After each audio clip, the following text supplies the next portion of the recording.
I didn't look at the presentation. I know there's a lot of slides, so I wasn't sure which slide you were going to use.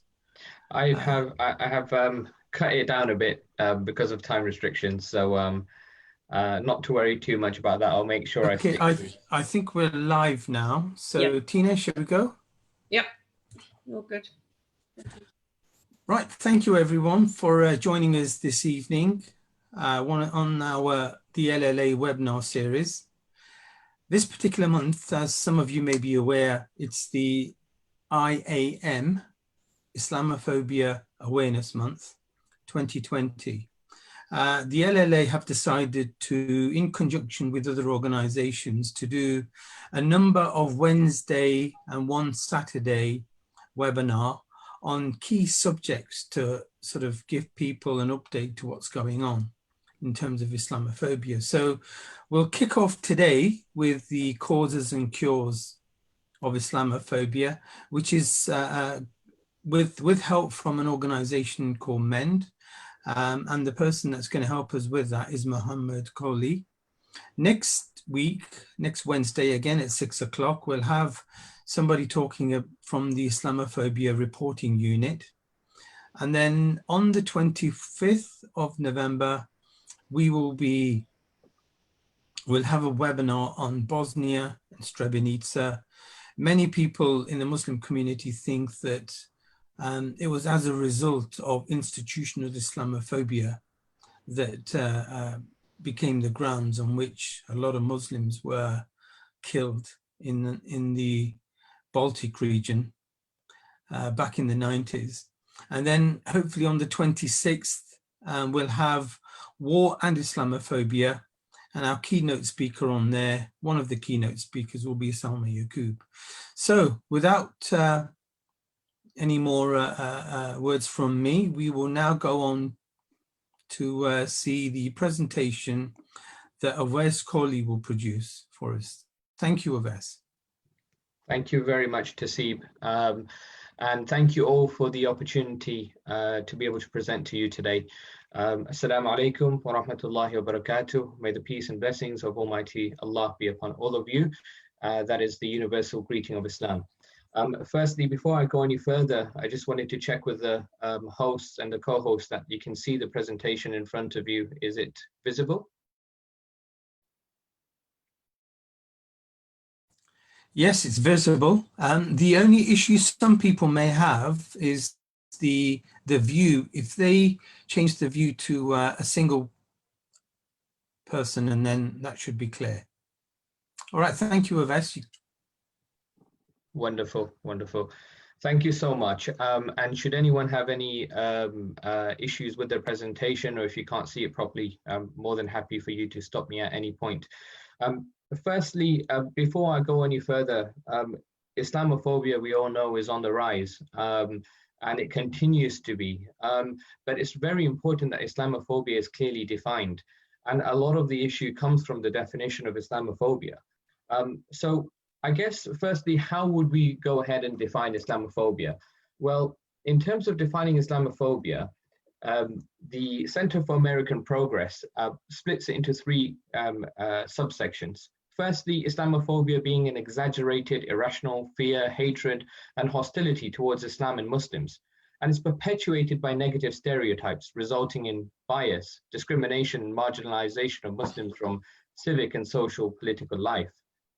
Now, the APPG definition, which I'm pleased to say that Labour did adopt, was that Islamophobia is rooted in racism and is a type of racism that targets expression of Muslimness or perceived Muslimness. And when we talk about Islamophobia today, this is a definition that we will look at. And this is what we will be, I guess, using as our benchmark for Islamophobia. Now, when we look at the chain of Islamophobia, we see I guess a constant chain, which starts off with perpetuation of negative stereotypes in the media. I'm sure many of us have seen articles, newspapers. Every time we go onto a website, a news website, we're always going to see some level of media negativity towards Islam and Muslims. Now, this unfortunately results in often at times, regular sort of attacks in the city of Leicester, for example. We had a mosque that was vandalized. We've seen gravestones desecrated. And I guess I was watching a recent video of our infamous friend, Mr. Donald Trump, who's been in the news very recently. And you just see his comments, for example, when he's asked about the 1.6 billion Muslims, are they all bad? The questioner stated, and his response to it was, well, most of them are. And then you can imagine the impact of the leader of the free world making such statements. Now, we have seen mosques vandalized, and we've, in the worst case scenario, seen verbal abuse and bullying. And often we will see that this happens in the schools as well. A 69% increase in racist bullying has been recorded in experimental statistics. And in the worst case scenario, we have seen attacks, physical attacks on Muslims, even leading to murder. And it wasn't so long ago that we all remember the Christchurch attacks. Now, for every one moderate Muslim mentioned in the press, there are 21 references to extremist Muslims. And this is from the Cambridge University study. And it just goes to show the impact that media negative stereotypes can play. Between March 2016 and March 2017, over 143,000 tweets were sent from the UK alone that are considered to be derogatory towards Muslims. This amounts to nearly 400 tweets per day. And that was back in 2016, 2017. And this seems to be constantly on the rise. Now, what is the issue here? Why isn't there legislation potentially to tackle these issues? We live in a democratic society where, people should be held accountable when they have actually, abused or threatened. And the issue for us is the Racial and Religious Hatred Act of 2006, and rightly so. If you insult a race, if you abuse a race, if you were violent or threatening towards a particular race, and there doesn't necessarily need to be an intention to stir up religious or racial hatred, you can be held accountable for that, and you can be convicted for it. However, the same is not for Islamophobia. The same is not for religion.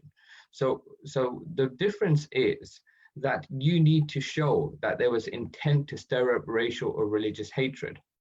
And that is a very difficult thing to do. Let's use the example of Eric Kitson, for example. So Eric Kitson, former UKIP councillor for Stourport, Worcestershire, was investigated over comments and cartoons posted on his Facebook page, which showed a Muslim being spit roasted on a fire, fueled by copies of the Quran, and a further post relating to Muslim women with a caption saying, "Hang them all first and ask questions later." Now, one would have thought that would have been enough to show that there was intent to stir up religious hatred, but unfortunately it wasn't. And the judge deemed it not appropriate to be convicted under the Racial and Religious Hatred Act. Eric Kitson was let off scot-free. Now, studies have also shown that Muslim people with Muslim-sounding names are 3 times less likely to get job interviews, despite having the same level of qualification, the same level of experience. And that is very worrying. And that's not from a MEND report, or that's not from any other report. It's actually directly from the BBC. And most worryingly, being a father of a child of 11 months, the NSPCC has reported that some children, including Muslim children, have experienced religious bullying so cruel that they have resorted to self-harm. And I can totally understand that, because actually being brought up in a Roman Catholic school and being 15 years of age when the 2001 attacks happened, I was subjected to a lot of, I guess, abuse at that time, being one of only 2 Muslims in the whole year group. And it was found that in 2017 to 2018, there were 10,571 offences recorded by police as race hate crimes against children under the age of 18, about 29 a day. The Guardian reported that children are even going to the extent of whitening their skin. And for parents, that is very worrying. So it's no surprise that Childline then recorded a 69% increase in racist bullying in playgrounds, with the most common terms used being bomber or terrorist. I remember being the age of 15, being told that we're going to come and bomb your family because somehow it was my family that was responsible for the September 11th attacks. And I remember that still very vividly today. And here is the trend of the negative stereotypes, the perpetuated in the media, and I'm sure many of us have seen some of these articles or says in the newspapers. And of course, that then goes forward towards attacks on Muslims, which we have seen in the last few years escalating year on year.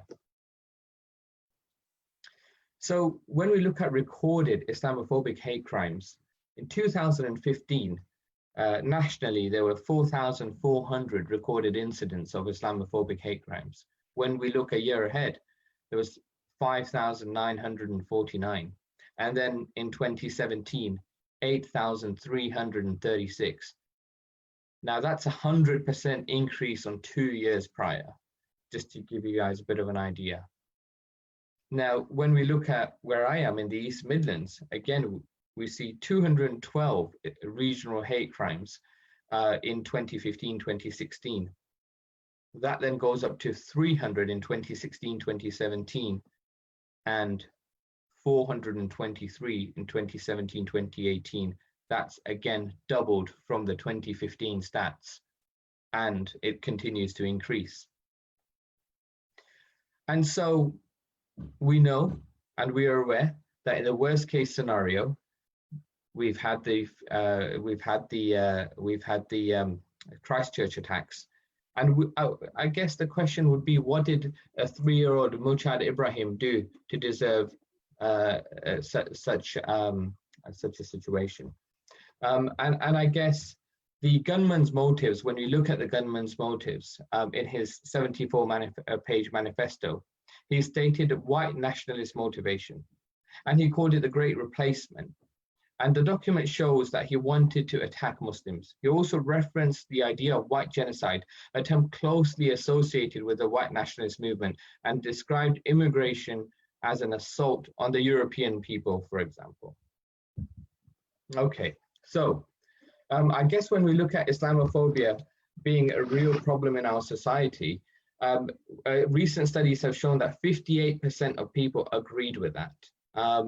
And when we look at studies that have been shown, 48% of people felt that there was more negative discrimination towards Muslims than people from other faiths.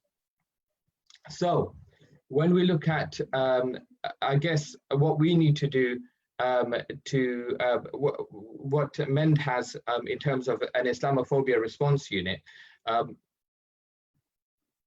So Islamophobia response unit is something that MEND, I guess, have been working on, and we've had some great success. What we have at the moment is 6 legal advisors, 22 caseworkers, and 555 cases that have, and that's now gone up to 581 cases. And some of the stuff that's been reported, so 58% of reports have been hate crime reports. 37% of them have been discrimination, and 5% have been unstated or in different categories. Now, when we look at the popular trends, 55% of hate crimes have come from women. When we look at the victims, a majority of them are female, non-white and visibly Muslim, wearing hijab, abaya or niqab. Perpetrators are overwhelmingly white males between the age of 40 to 60. And the age of the youngest victim was just 5 years old. A recent example in the NHS of a discrimination case was Miss X, who contacted the Islamophobia response unit, explaining that she'd been subjected to verbal, physical, and discriminatory abuse, being called Black Witch for wearing a hijab, accused of being a terrorist. She was spat at and constantly shouted at and excluded at work events. She got in touch with the IRU, the Islamophobia response unit for MEND, and we gave her support on a pro bono basis. And I'm pleased to say that the outcome was the employers acknowledged the clear neglect that was going on, and a settlement was quickly reached of £25,000 for the employee. In my own city of Leicester, we know the case of Zainab Hussain, who was run over by this chap, who felt that he didn't finish the job, so turned the vehicle around and tried to do it again. And Zainab Hussain's husband said that my family and I would like to thank the passers-by who helped my wife in her time of need. Also, we would like to thank Leicestershire Police, the CPS, the prosecution legal team, and the court and MEND for helping bring justice to my family and for ensuring our story is heard. Zainab Hussain is recovering from life-threatening injuries, which she is still experiencing today. And so MEND continues to go out into the media and tackle some of these issues, and we have been very successful, and I'll go and show you some of the further examples. But what is it that MEND are really trying to achieve here? And I guess we can look at four major areas. Firstly, MEND wants a major reduction in Islamophobia in the UK. Secondly, we want to empower the Muslim community to be engaged with the media and to have political engagement. MEND also wants to secure a future for Muslims in Britain. We are Muslims and we are British, and we are proud of that. And MEND wants a general appreciation of the reality of the contributions of Muslims and Islam towards British society. And so we work in some clear policy areas. We work in areas relating to the race versus religious hatred law, which I explained the disparity around. We work in the education sector. We work with the press, international affairs, and on the streets, on the ground, with people, educating them. And we also work on the issues that we've got majorly with Prevent, Schedule 7, and counter-terror law, which is seen kind of directly aiming at Muslims, I guess, and other areas such as human rights, etc.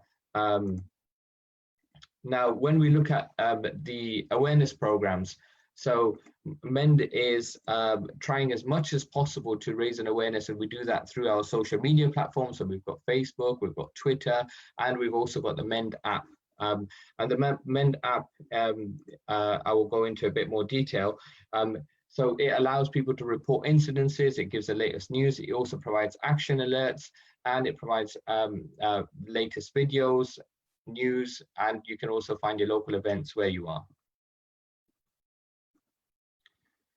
Now, from a social media perspective, MEND's outreach is huge, and the amount of people that are now engaging through social media is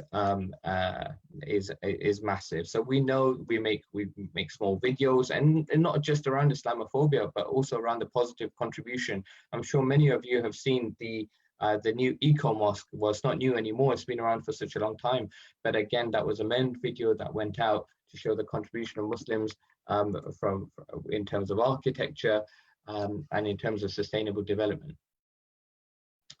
And so it continues in terms of exhibitions, where we try and engage local populations, whether it's in town centres, whether it's in shopping areas, etc., in terms of understanding the positive contributions Muslims make to British society and have made over the decades and centuries.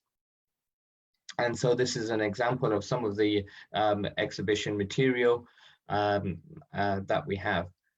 So one of the areas that we also look at is a positive, and I guess, you know, today being a special day, the 11th of November, it's important that we remember that the positive contribution Muslims made towards the 2 world wars, 400,000 Muslims in World War I, and over 1 million Muslims in World War II supported the war effort and supported the Indian Army and the British Army.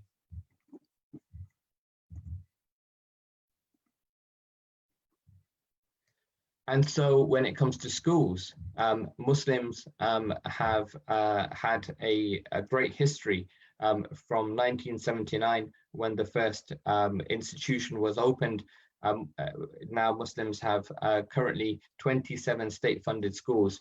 And when we look in the general population, Bangladeshis as well as Indian pupils have achieved better GCSE results than national average. And the highest improvements now are being shown in the Pakistani and Bangladeshi community, where students are improving at a much more rapid rate, despite being from a lower socioeconomic background. Not only that, 45% of Bangladeshi pupils and 36% of Pakistani pupils in the lowest fifth of the socioeconomic status participate in higher education, compared to just 13% of white British pupils. So Muslims are massively contributing to the education sector, and they have been for a very long time. I guess the other thing I was talking about is the general population of, so the general contribution of Muslims, and I have had the pleasure of visiting Fez and visiting the Qarwayn Mosque and the Qarwayn University, the first university in the world. The first university in the world was set up by a Muslim woman, Fatima al-Fihri, and Muslims have contributed throughout all the different sectors. The first mental health institute, where patients suffering with mental health issues was actually set up around 700 AD, the first mental health institute in the city of Baghdad. It wasn't until 500 to 600 years later that the Western world actually set up a mental health institute to support people that were significantly affected by mental health issues. So I guess it's very important that there is a general appreciation for what the Muslim contribution has been. And as such, it's important that we also realize the fact that there is a concerted effort at this moment in time to sometimes talk of women in Islam being oppressed or abused, etc. And that stereotype needs to go. Muslim women wear the hijab not because they're oppressed, not because they are under compulsion to do so, but as a sign of a devotion to God. And following the commands laid down in the Quran. And you can ask a Muslim woman generally as to why she's wearing the hijab. It is a matter of choice for them. And I guess moving on to Muslims, and I talked about military service, and I talked about the contribution. I talked about over 1 million in World War II, and 400,000 Muslims contributing to the World War I effort. That's and when we look at the total Indian subcontinent and their contribution, over 2.5 million men and women from the Indian subcontinent fought in World War II. And when we look at the British Muslim personalities and the contribution they've made over the years, there are plenty of examples, and many have actually stood up on men platforms. Yet there is a clear disparity when we look at the prison population. So for example, the number of prisoners who are Muslim has increased exponentially over the 15 years. In fact, we've seen a 230% increase in the prison population from 2002 to 2016 in terms of Muslims. Now, the population of Muslims has not increased in the UK that much. In fact, very little, to be honest. The population of Muslims in the UK currently stands at around 4.8% of the population of the UK. yet we have seen the prison population of Muslims increase from 5,500 to 12,800. That's a 230% increase. And it just makes you think around the disparity. And that's throughout the BAME population as well, not just Muslims. There is a clear disparity between the population of BAME and how many of the BAME community are actually in prison. And so MEND seeks to educate. And so we've set up various conferences, and unfortunately COVID makes it very difficult at this moment in time. Otherwise, Islamophobia Awareness Month would have been a big event with various conferences around the UK. But nevertheless, the work continues. And so in terms of our political engagement, we've had various speakers and we've had the big names attend all of our events. And very proud to say that Jeremy Corbyn, as well as others, were also part of various events that we've had in recent years. And for us, it's a constant effort of community engagement.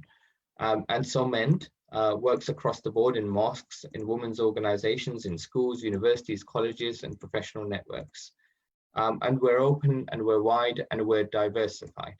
And so we go across all the various different mosques and support local communities and understand their needs, as well as educate them on how to report Islamophobia. And we do that in universities through exhibitions, and we go to student unions and work with them, as well as going in town halls and city centres, etc. And so we work with professional networks, and we have had events at KPMG, Rolls-Royce, HSBC, Network Rail, as well as many others. And as part of our wider community engagement, Islamophobia Awareness Month is fundamental to that, to try and educate the various different communities as to the importance of Islamophobia and how we can tackle it. But it's not just about educating Muslims, it's about how we can make a contribution to society. And so various times MEND have helped and supported other communities as well. So when a Jewish synagogue was attacked, it was actually MEND that came in to support, and one of our regional coordinators worked with the synagogue and helped and supported them to try and remove that graffiti. And so we engage with police forces, etc., to see how best we can tackle some of the local issues, as well as councils. And I'm also pleased to say that MEND trains teachers and teaches about Islamophobia at schools, and we've got approved syllabuses, and with the National Education Union, we work together with them on various platforms.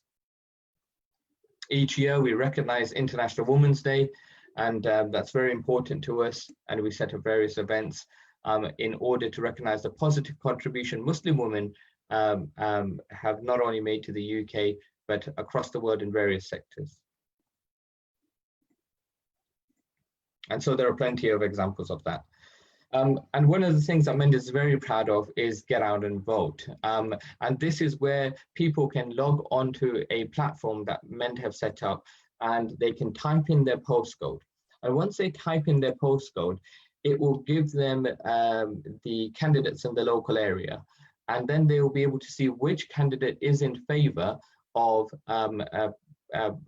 the things that Muslims hold very valuable, whether it's actually protecting the niqab, etc., protecting the woman's right to wear the niqab, the funding for Muslim schools, the allowance for halal meat, etc., etc. So it's very important that this platform, and when it comes to election time, Muslims use it, and there's a lot of traction on it. So how do we bring about successful change? MEND, I talked about the MEND app. MEND also, through their emails and the MEND app, send out action alerts when needed. So for example, at the time when Boris Johnson was talking about Muslim women as letterboxes and bank robbers, it was a time to and a call of action. I guess these action alerts are sent out through the apps so that people are made aware, and pressure is taken. Another example of when men have been very successful is, for example, the Times article. So when we read the original Times article that was sent for this poor gentleman, it said Imam beaten to death in sex grooming town. When we look at that, what has sex grooming got to do with this Imam? This Imam was attacked in an Islamophobic racial attack. You know, he had contributed hugely to society. He was a great guy. Yet this title, you know, kind of, you know, it was an indirect attempt at kind of defaming him. So men were quickly on it, and they managed to get the article changed to Imam beaten to death in Rochdale. But you can see the way media plays with words. Another example, West Bank attack on UK diplomats. Now, when we see that, we think, okay, West Bank attack, that must mean that Palestinians who live in the West Bank must have attacked the UK diplomats. Well, it's nothing like that. So men got straight on it, and the article was changed to Israeli settlers attack UK envoys, which is actually what really happened. But again, you can see how things are quite easily manipulated. And so various success stories, again, in my very own city of Leicester, men were able to pass a motion which basically helped develop a hate crime plan to tackle Islamophobia and various forms of racism and hate. And this was done with the local council, and it's something that we are very proud of, and sparked a huge change, and various councils are now coming on board following what Leicester actually did. Many of you know the example of St. Stephen's School in Newham, where they actually banned fasting and banned hijab. Men were able to get that changed, and fasting was reinstated, and hijab was also reinstated. And of course, there was various media and news articles that came out as a result, some for and some against. Amanda Spielman, the head of Ofsted, and so there's a lot of work still to do. When we have the challenge of people like Amanda Spielman, who suggested that the wearing of the hijab could be interpreted as sexualization of young girls.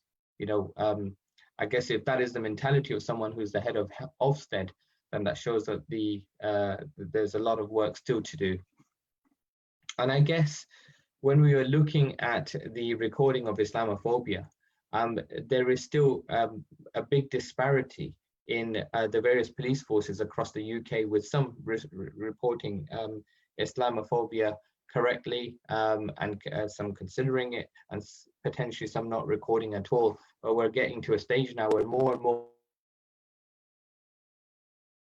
police forces are on board, and wouldn't it be great if we were in a situation where all police forces were recording Islamophobia correctly? It's not a case of actually having the ability to record Islamophobia correctly. It is actually going ahead and recording it correctly. And so we were also invited to present at the Leveson inquiry, which has still not been adopted. The actions from the Leveson inquiry into the press and the media, and how they report, has still not been adopted. And one of the biggest barriers to that was, of course, the Conservative Party blocking it. And so for us, it's a case of getting as many more volunteers as possible to help and support what is a national movement. You don't need to be a Muslim. You just need to have the same shared values. And so we have a team of a creative media team, an operations team, people on the ground to help and support people. We have the Islamophobia response unit, which I know that there's going to be a talk about in a week. And so we have local teams in each area. Get in touch with also your local teams in each area. And it's a very important, I guess, time right now when we've got Islamophobia Awareness Month, and various teams will be doing lots of different activities in their respective areas. And we also have currently 5 offices across the UK. When it comes to education and training, I'm just conscious of the time, so I will speed it up a little. But MEND works very professionally in ensuring that actually those volunteers that join get the support that they need from an education perspective, and various training programs are provided. And we also provide masterclasses, whether it's media training, etc., and politics training. Now, one thing that's really interesting, and the reason why MEND have a huge focus on, I guess, training and development, is that when we look at the population of journalists, only 0.4% of journalists across the UK, I guess, are Muslim, 0.4%. And as I mentioned earlier, the population of Muslims in the UK is 4.8%. That's a huge disparity. And so we'd like more Muslims to be engaged in the media, with the media, working in the media, as well as in politics. And so various training programs are provided accordingly. And of course, MEND is an organization that's received various accolades for the way it professionally works, for the way it tackles human rights related issues. And we've been recognized by various different organizations, including, of course, the World Economic Forum.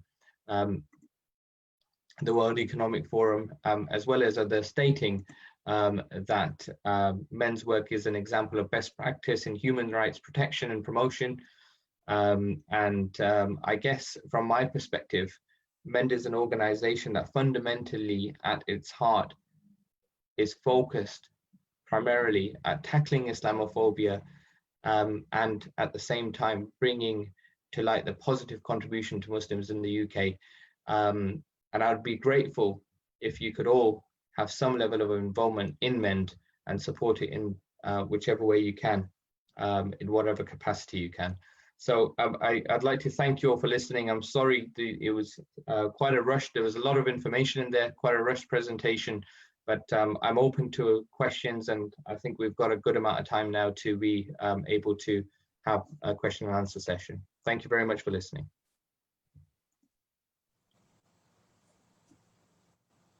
Okay, thank you for that, Owaise. That was a very good and comprehensive presentation there. One of the questions that was asked is that can constituencies invite people from MEND to come and do this presentation there?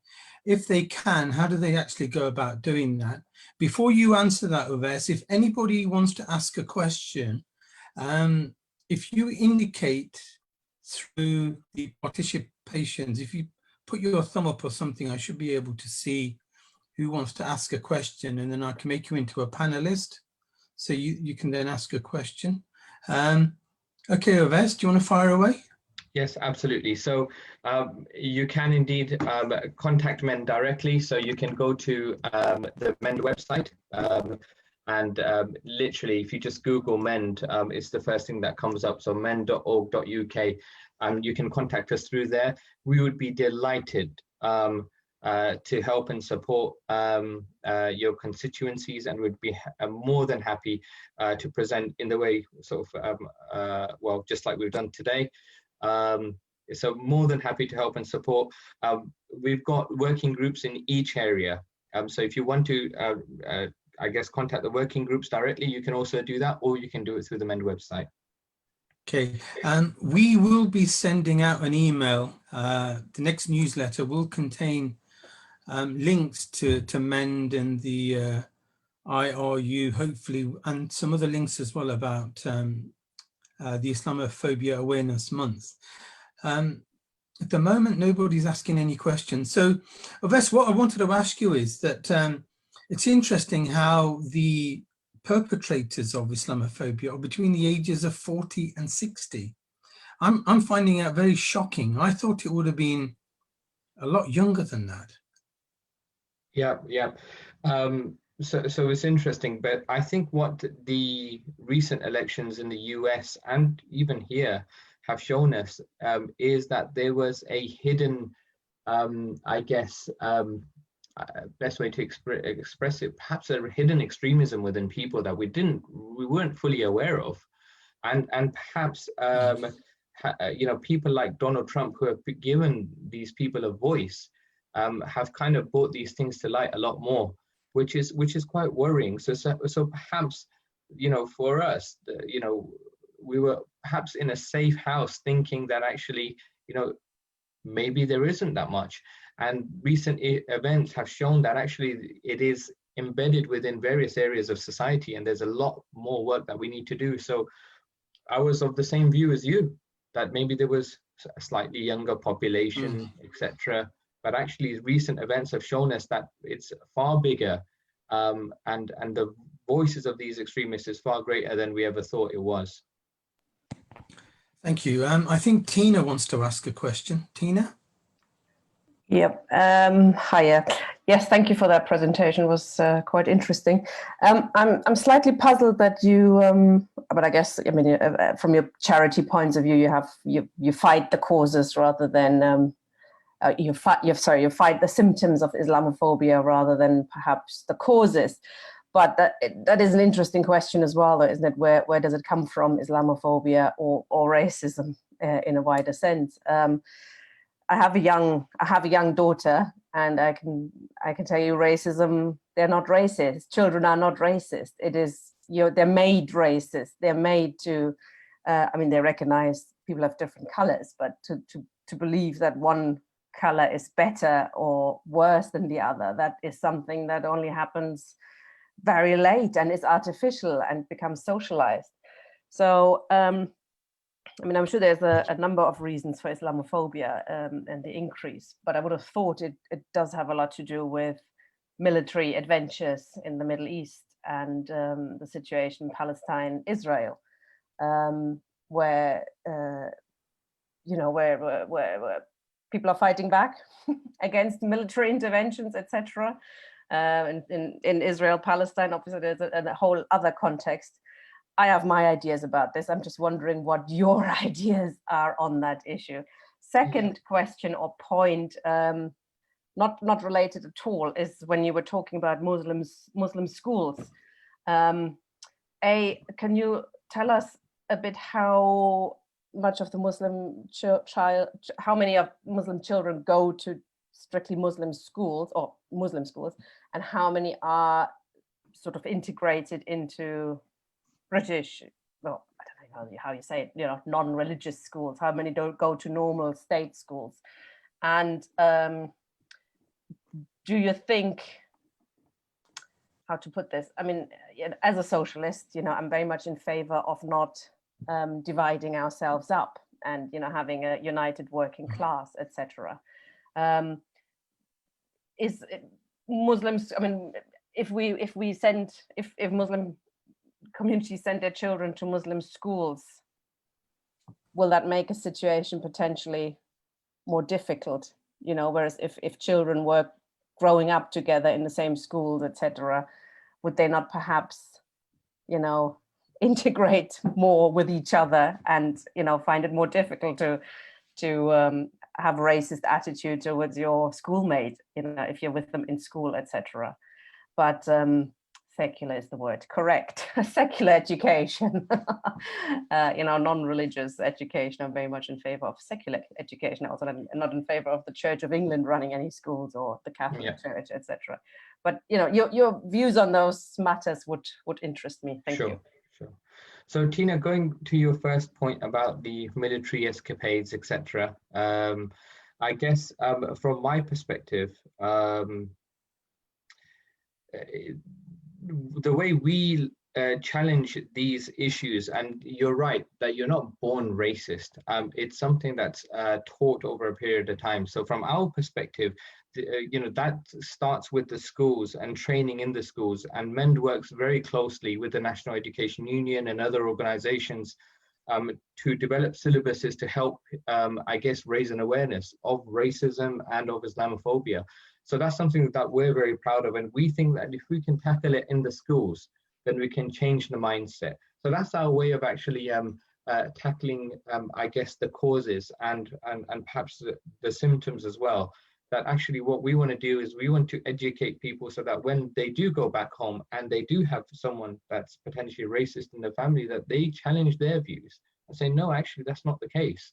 And it starts with education. So that's I guess my view on that. When we talk about the Islamic schools, so we have 27 state-funded Islamic schools, which means that they have to follow state level curriculums, etc. So in terms of how many Muslims go to private Islamic schools, MEND, and I make no apology for the fact that MEND it does support the I guess use and the Islamic private schools, and I guess there's a few reasons for that.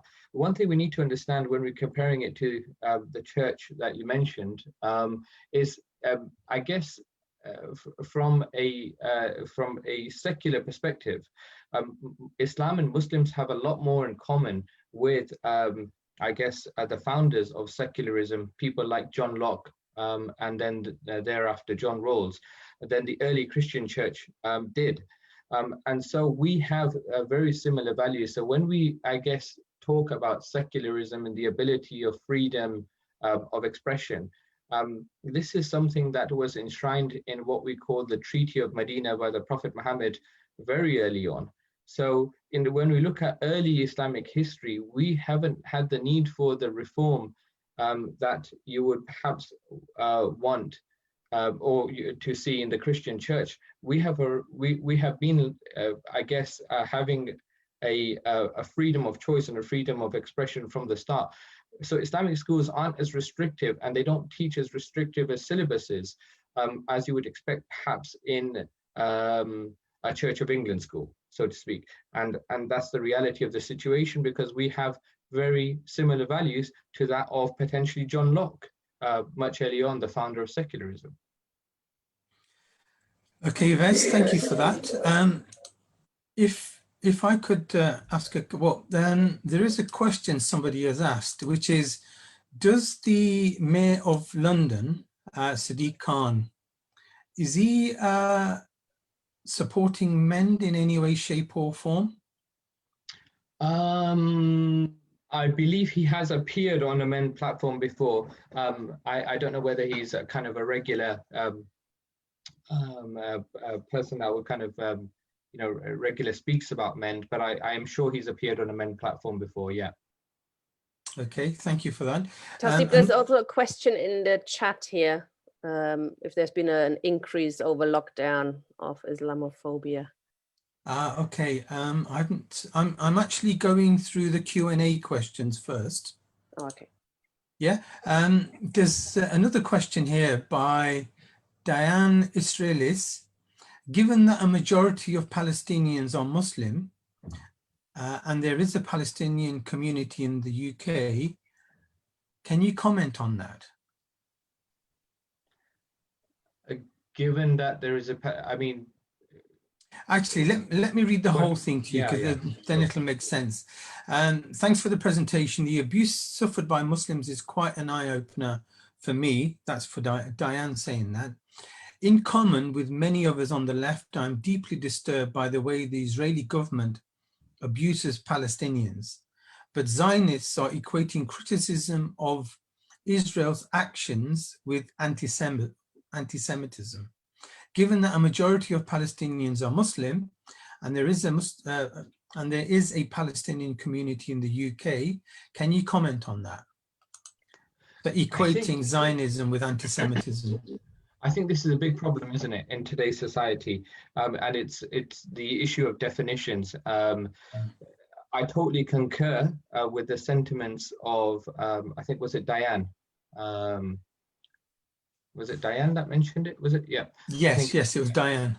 Yeah, and of course, anything that is said now, I guess, against Zionism is totally taken out of context. But I think the other thing that we have to remember also is when we look at many in the Jewish community, for example, certain groups of Hasidic Jews, they are very much in favor of the Palestinian people and their rights. So I guess it's very important that we use the support across the community. It's not just, I guess, Muslims that need to fight this issue. There are various within the Jewish community, and for example, various within the Hasidic Jewish community that we can also get on board to help and support this cause. And the other thing around the Racial and Religious Discrimination Act is that, for example, if you are Jewish or if you are part of the Sikh community, you come under the Race Act. whereas if you're a Muslim, you do not come under that act. And what we're asking for is equal parity. But look, I totally agree with your sentiments, and I also think that that makes the Palestinian population very likely to increase Islamophobic attacks. And that also, I guess, you know, I totally agree with you. There is certainly an increased likelihood, and a lot more needs to be done. A lot more needs to be done. Yes. There's another question here from John. Is there a link between the Israel lobby and Islamophobia? This isn't my area of expertise, so I'm not going to comment a huge amount on this. But just looking at, for example, the Henry Jackson Society and others, you can clearly see that there is an agenda. But at the same time, it's not my area of expertise, and it's not something I'd like to comment on without knowledge. Okay, thank you for that. Just another question.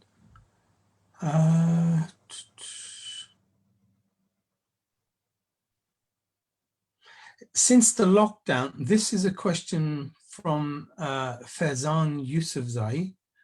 I wonder if there has been a marked increase since the lockdown. I imagine everyone being stuck indoors would lead to more exposure to conspiracy theories online as opposed to seeing and meeting Muslims in person. Yeah, so the abuse has certainly gone crazy online, and I'm sure as the statistics will come out in the next few, I guess, months, we'll be able to see the data around that, and I'm sure MEND will be able to produce that. But it's a different kind of abuse, but it's still abuse, and it's abuse of the most vile kind.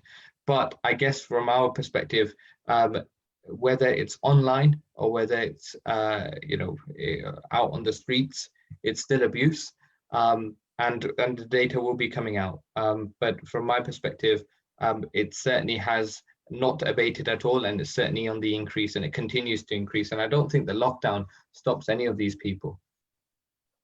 Absolutely. In your presentation, you mentioned that you know, MEND as an organization asks people to participate in the political system. Being a Labour Party member, as I am, and being part of the LLA, we believe that the natural home for Muslims is on the left. Not just because, you know, it's the caring nature, but it's the whole thing about thinking about the many and not the few, and also looking at equality in terms of economics. So even though, you know, we do have Muslims in the Conservative Party, what would your views be on Muslims taking a more active role in the Labour Party and on the left? I guess from my perspective, I think when we look at what's happened recently and the Labour Party's adoption of the definition of Islamophobia, the Labour Party's acceptance of the Leveson inquiry, and the Conservative Party's rejection of the definition of Islamophobia, their rejection of the Leveson inquiry, we clearly see a great divide. And from our perspective, we can see where our affiliations lie, but at the same time that is fluid.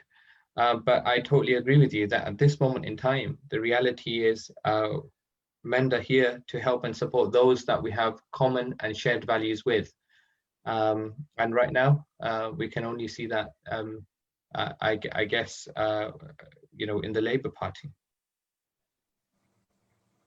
Yeah, I mean, interesting question just been posed. Perhaps at some point we could discuss the usefulness of the term Islamophobia, as people on the right tend to counter that with freedom of speech regards religion. Is anti-Muslim sentiment a better term? So when we look at the definition of Islamophobia, for us is very clear. For us, it's an irrational fear, hatred, and hostility towards Muslims perpetuated by negative stereotypes, and resulting in attacks against Muslims, whether that's of the verbal, physical kind. And that is what we're trying to push as much as possible. We want to equate it at the same level as racism, and rightly so. And I make no apology for that. I guess if we change that to a different sort of definition, I'm not sure what further value it will add. But from our perspective, we're very clear on the definition of Islamophobia. And if we don't, I guess, set that as a definition, then that then opens up a whole leeway of interpretation. Okay. I don't think there's any more questions of us. Is there anything else that you would like to sort of summarize before we end this webinar? I'm just extremely grateful for the opportunity to be able to speak to you all. I apologize if there was a baby screaming in the background. I've got a little one that's just teething at the moment, but I'd like to thank you all for giving me the opportunity, and hopefully in the future, I'd like to be involved in a greater capacity with yourselves as well. Okay, thank you very much, Owaise. Can I also thank all the people that booked in to come and see this webinar, and also the people on Facebook that are watching us. So thank you very much. And our next seminar will be next Wednesday, 6 o'clock, and it'll be about the Islamophobia reporting unit. Thank you, everyone. See you until then. Bye.